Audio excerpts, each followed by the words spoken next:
नीलकमल बोट दुर्घटनेमध्ये आतापर्यंत 13 जणांचा मृत्यू, मृतांमध्ये 3 नौदलाचे कर्मचारी, मुख्यमंत्री देवेंद्र फडणवीसांची माहिती। 101 जणांना सुखरूप बाहेर काढण्यात यश, मृतांच्या नातेवाईकांना प्रत्येकी 5 लाखांची मदत जाहीर, मुख्यमंत्र्यांची माहिती।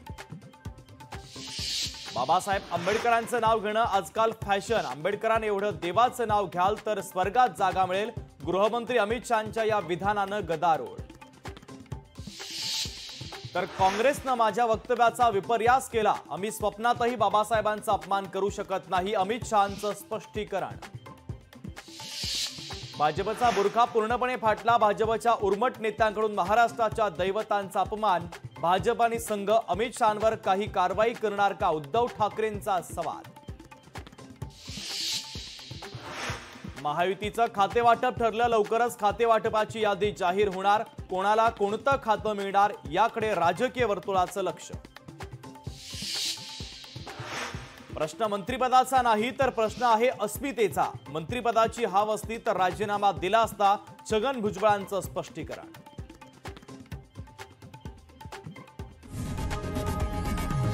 लोकशाही मराठी ऐका, पहा, जागरूक रहा।